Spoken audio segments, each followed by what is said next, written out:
Hey guys, it's Chili B here again. Today we're going to check out my Ethlizard Thesis. So, the first and most important thing is that this is not financial advice. You really don't want financial advice from me. I literally bought the top and sold the bottom. And if there's a new bottom after this, I'll probably end up selling that bottom too. You don't want financial advice from me, and I'm not giving you financial advice. Also, I'm not part of the Ethlizard team at all, so I don't speak for them. I don't know what's going on behind closed doors. I'm just trying to figure it out from the outside and share what I can see with you guys. So, first things first, what is Ethlizards? So the Ethlizards started their life as the degen trading channel inside of the Illuvium Discord. They'd just chat, share alpha, and all that sort of stuff. I wasn't involved in it at that time, so I don't know exactly what went on there, but apparently it was pretty degenerate. At some point in time, they branched out into their own Discord server and basically kept doing the same thing. They shared alpha amongst each other, aped into projects, did all that sort of stuff. And their original vision, I think, was to just become a fun sort of alpha group. I'm not sure exactly where this excerpt comes from, but it was posted by Spicy Sauce in the proposals thread early on, talking about Proposal 2, and says their original vision was something like to invest in the Ethlizard community by organising member-only competitions, creating deep dive reports, building out a lizard guild, or any other activity voted on by lizard holders. So I think their original vision was pretty loose, just to have fun and share alpha. Then, at some point in time, actually on the 4th of March, Kieran came along and wrote up Proposal 2, which on the 24th of March of this year became LIP3. Not really sure what happened to LIP2 because that's kind of just missing. But LIP3 was for the Ethlizards to go from just a fun, loose alpha group to a GameFly investment DAO. And on the 27th of March, that LIP passed. So what is Ethlizards? It's probably best described then as a GameFi investment DAO. So the obvious question is, what is a GameFi investment DAO? At a really simple level, all it is just a group of people with some money investing in some early round GameFi projects. So the money that's in the Ethlizard treasury gets sent to the GameFi project, who's raising a seed round or maybe a pre-seed round. And what we hope will happen is that early stage project rockets and makes lots of money. And as early investors in that GameFi project, we're entitled to some of that profit. And so they send some of that profit back into the Ethlizard treasury, and we have more money than what we started with. And then you just repeat a few times. So now that we have more money in the Ethlizard treasury, we can invest in multiple seed round offerings. They're not all going to take off, but hopefully enough of them take off so that overall, between all the projects, the investment makes a lot of money. As an example of how much a GameFi project could potentially make, we'll have a quick look at Axie. So over at Masari.io, we can see their seed round, or I don't think they called it a seed round. It's called a private sale. So their private sale went for 8 cents, and their public sale didn't go for too much more. It went for 1 cent. And now at the bottom of the bear market, or hopefully at the bottom, Axie is still worth about $12. So from just ignoring the private sale, from taking the public sale, 10 cents to $12, that's still 120x.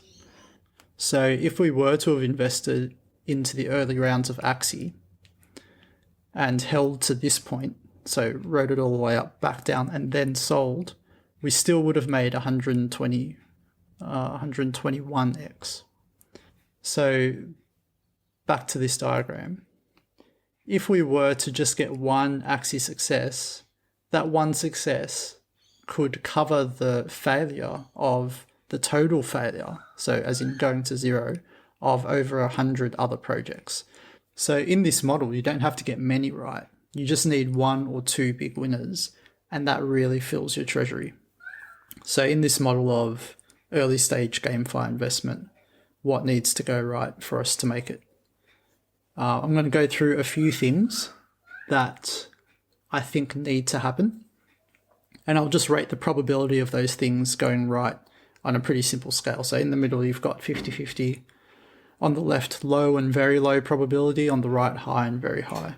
So that should make some pretty simple sense. So these are things that are critical for the success of Ethlizards. And there's only 2 of them, I think. 1, we need constant access to seed rounds. That's because it's hard to know from a really early stage which ones are definitely going to succeed. And the assumption with this model is that a lot of the projects fail. So we need constant access to more and more seed rounds to increase our chances of getting a winner. So it's critical for us then to be able to have access to all these. And with Kieran, we're getting access to a lot of good quality GameFi projects. And once we're ready to, with Robbie and with the other advisors, we'll get access to even more. So the probability of us getting access to lots and lots of seed rounds, I think, is very high. I think there's almost no chance that's not going to happen. The second thing that definitely needs to go right is one investment needs to just pump. And as we looked at before with Axie, one investment can really go to like 121x. Actually, if we go back to Axie now and have a look at their price chart for their all-time high,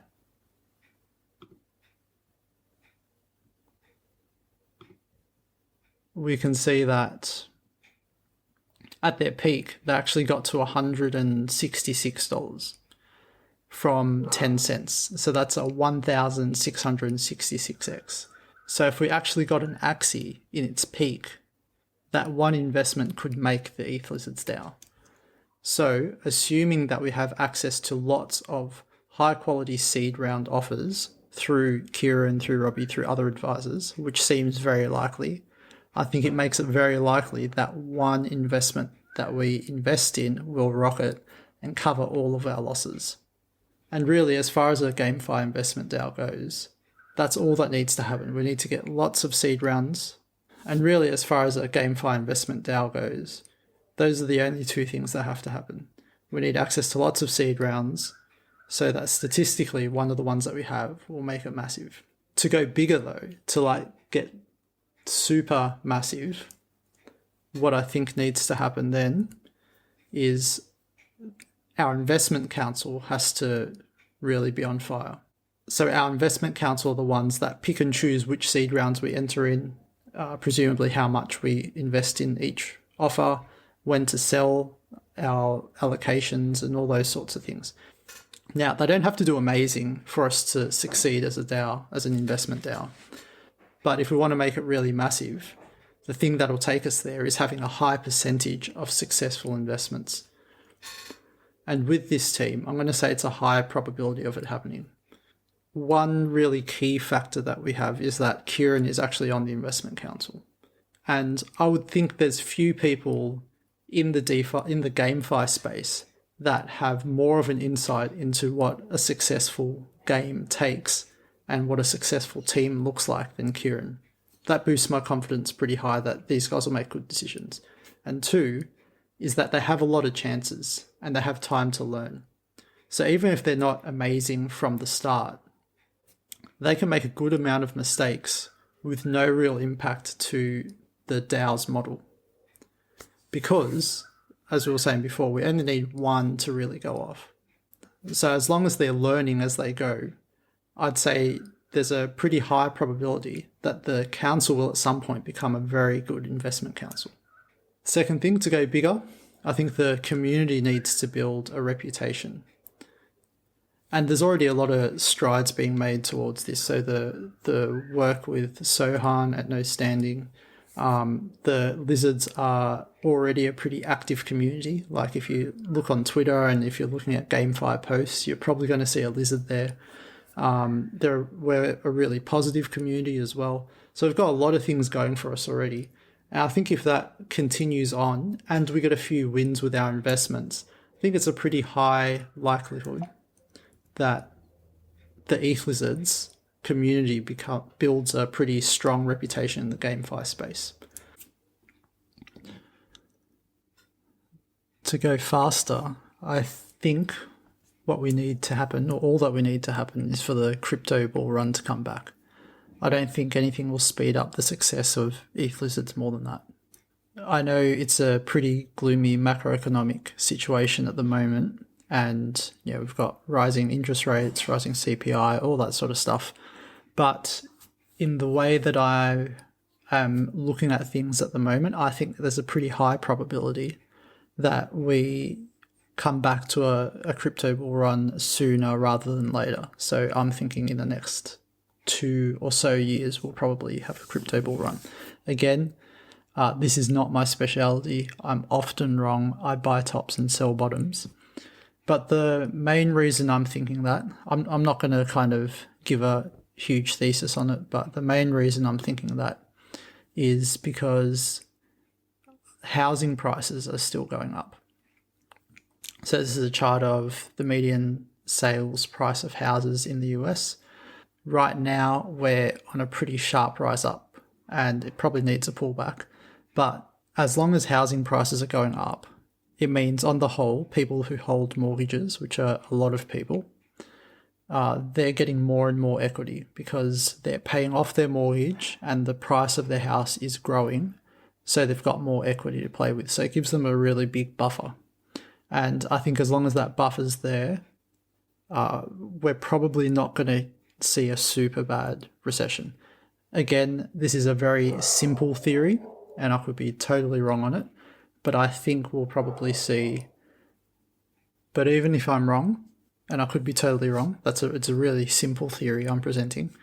I don't think the lack of a general crypto bull will do anything except for just draw out how long it takes for Ethlizards to really start seeing some big projects take off. I think that's just a matter of time. A lot of people mention how crypto gaming, or gaming in general, is a kind of recession-proof industry. And that's kind of true, I think. So you can see in the past 30, 40 years, it's pretty much just a chart that's going up and to the right for the growth of the of the general gaming industry. But it's not, this is just Wikipedia, the gaming industry entry on Wikipedia. But I don't think it's exactly recession proof. So there's this interesting graph here, which shows some sort of correlation between GDP and gaming revenue. So as countries grow their GDP or become richer, basically, they tend to spend more on gaming, and as their GDP shrinks, they tend to spend less. And so I would think that means if there is a serious worldwide recession or depression, gaming's definitely going to be hit. It's not going to be like there's no impact on gaming at all. But I think that there will still be spending on gaming in proportion to how hard people are hit by recession or depression. So I personally don't think it's recession proof, but I think that it's an industry that will still be earning money despite a recession or a depression if we happen to hit a big one. So those are my big things that I think need to go right. The only critical ones are we just need constant access to seed rounds to invest in, and we just need one to skyrocket. But what could go wrong? This is just a short list of things that I think could go wrong and totally derail the Ethlizards project. So the gaming industry collapses. As we saw just in the previous slide, I'll just show it again quickly. gaming's just been going up and to the right. It's only grown. So this ends in 2018. If you Google it, you can find more up-to-date graphs, pretty much still going up and towards the right. So I think it's a very low probability that the gaming industry as a whole is going to collapse. If Web3 gaming fails, then Ethlizards will fail. But again, I think that's a pretty low probability, a very low probability, because all Web3 gaming is, or I guess the current iteration of Web3 gaming, so moving beyond that kind of first version of Web3 gaming that we saw with like Axie and all those types of games. Web3 gaming is now just trying to be really good games where you can own assets, like genuinely own assets in the game. And so as long as we get one good game coming out in the near future, which I think we definitely will with Illuvium, as long as we have one game that succeeds in Web3 and shows people that this idea works, I can't see that Web3 gaming is going to fail. And there's plenty of good projects in the pipeline. So I think it's a very low probability that Web3 gaming will fail and then bring Ethlizards down with it. Kieran burns out is another thing to be wary of. So just because of past experiences, I guess I think about burnout and I see that Kieran is like a really hard worker and he kind of goes non-stop. And so there's always the potential that he just reaches his limit and he burns out. But I do think it's a low probability because he just seems to be wired. I don't know him at all, of course, but just judging from the outside, he seems to be wired to want to work hard and to want to see things grow and succeed. He's just an entrepreneur at heart and he loves to work. So I think that's a pretty low probability, but it's there. But as time goes on, Kieran is less and less a single point of failure for the Ethlizards. And that's because he's doing a lot to actually make sure Ethlizard succeeds without the need for him to directly interact with it. And the biggest thing he's done in the past, and the most important thing in the recent past, is to implement this new team of Kamau, of James, and Kakashi. As that team settles in and really takes things and gets things going, this risk becomes less of an impact, even if it does happen. And that takes me pretty well to my next point. Another possible thing that would bring the Ethlizards down is that if the team doesn't deliver. If you saw my past couple of episodes, I have this spreadsheet where I keep track of what the team says they're going to do and if they're moving towards that. And it's all green. They're just like delivering. So I just from the experience of them over the past month, I think this is a very low chance that this team doesn't deliver on what it says it's going to deliver. And the final thing I could think of is that the community implodes. So if somehow infighting starts, people split off, whatever happens, the community implodes, whatever bad situation you can imagine. If the community implodes, Ethlizards could go with it.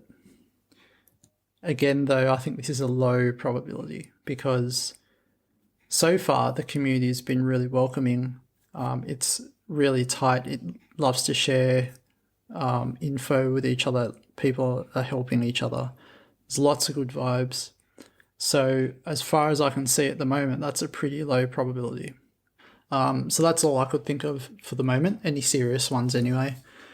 And even though these might bring down the Ethlizards, they're all low or very low probability of happening.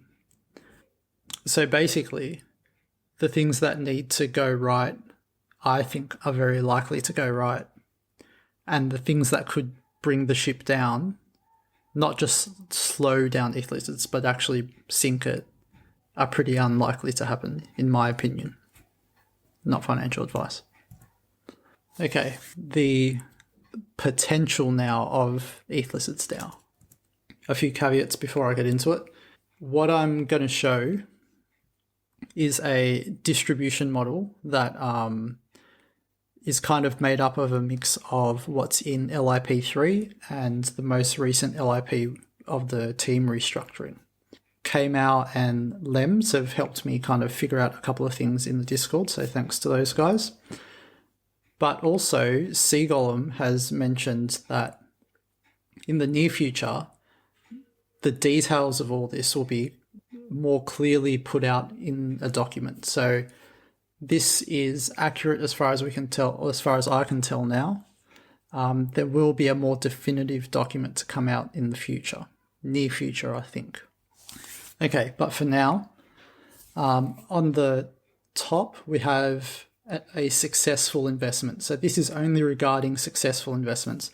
It's not about distribution of revenue that comes from merch or from secondary commissions or anything like that. This is just distribution that comes from a successful investment. So we have a successful investment that pays off. We sell our allocation or part of our allocation. And then the money from that goes to the team, about 15%. I say about 15% because Kakashi's proportion of this is pro rata. Then 35% goes to the Ethliz treasury, 50% to Ethliz holders. But what does that look like in numbers? This is just a super simple spreadsheet. Basically, it's the number of projects we invest in per year, times it by the successful percentage, times it by the investment amount, times it by the return that we get from it, and then times it by the rev-dis percentage. So I'm just going to run through 4 scenarios, a conservative, a realistic, and an optimistic, and a ridiculous scenario, just to see what we could potentially be getting as distribution for each Ethliz that we have. Conservatively, at the moment, over the past 3 or so months, we've got 1 locked-in investment, and it looks like 2 or 3 to come. So we could probably say that over the span of a year, it's pretty reasonable or conservative to think that we'd get about 12 projects invested per year. The percentage of them that's successful, this is just a number pulled out from thin air. I think we could get something like 10% success rate. And as we talked about before with the Axie Infinity example, we don't really need a high success rate for this to work. The returns multiple, again, looking at Axie Infinity, it's currently sitting at $12.15. So that's a multiple of 121, which is pretty massive. So we'll just go for a quarter of that, I think, to be super conservative and say we could get a return multiple of, say, 30. And then rev-dis at the moment, as far as we know, is 50%. So that's going to give us $149 per Liz per year. So not a crazy high amount, but that's the super conservative. I'd be surprised if we did anything less than that. Going a bit more realistic, I think once the team starts to kick off and we get the deal flow mechanisms in place and the website and all that up, it's probably realistic to think that we could get closer to 16 projects per year. I think it's pretty easy as well. And let's just keep the success rate at 10%. And then the return multiple, if we're talking Axie Infinity again, I guess instead of a quarter of the return that we would get from them now, if we were to take the full bear market price of Axie, so $12, compared to the 10-cent seed round, that would be a multiple of 112. And then rev-dis of 50% still. And that becomes $500 realistically. And that's looking pretty reasonable because I guess an Ethlizard at the moment is probably about $1,500. So that would take about 3 years of rev-dis to get your return. Optimistically, I don't think that 24 projects in a year is unreasonable. And then assuming that the investment council becomes more and more skilled at picking which investments might succeed, they might be able to get to something like a 15% success rate. I'm just making up these numbers, by the way. And then the return multiple, we're talking optimistically here. If we go to Axi's peak number over here, it's $166. So that would be a multiple of 1,660. So that's a pretty massive number. So this is very optimistic. I don't expect the team to hit anything like this, but it's possible. So 1660 and then RevDiz at 50% would mean a massive jump to 24,000 per Liz per year. And that's starting to seem insane. Okay, and now a ridiculous projection, which there's basically no chance we're going to hit this. But for the number of projects per year that we invest in, I'll steal a number from Animoca Brands. So on their website, they say Animoca currently has a portfolio of more than 340 investments. And that's not just GameFi. I think they're a more general Web3 company. But let's just imagine that's 340 GameFi investments. And let's say they've been investing in Web3 for about 4 years now. That might not be true. That would end up to be around 80 projects per year on average. So let's go 80. And let's keep the success rate at 15%, which I think would be really high if we're getting 15% of our projects rocketing. The return multiple, let's keep at 1,660. Can't go too much above Axie Infinity's peak. And then the RevDiz to Liz holders, 50%. Takes us to nearly 100,000 per Liz per year in RevDiz. Again, this is not financial advice. Maybe none of this happens. I'm just throwing some numbers in a spreadsheet, so don't take this as financial advice. So that's the potential, though, of Ethlizards if it does take off. Probably not that ridiculous one, maybe the realistic or the optimistic one. And then on top of all of that, you have a couple of cherries. First one, direct deal flow. So on top of what Ethlizards invests in as a DAO, we'll have access directly to some of those deals if we want to put in some of our own money on top of that. So you can check out my last video on Lizcoin, which kind of touches on that a little bit. But that's a nice addition to what's already a pretty good project.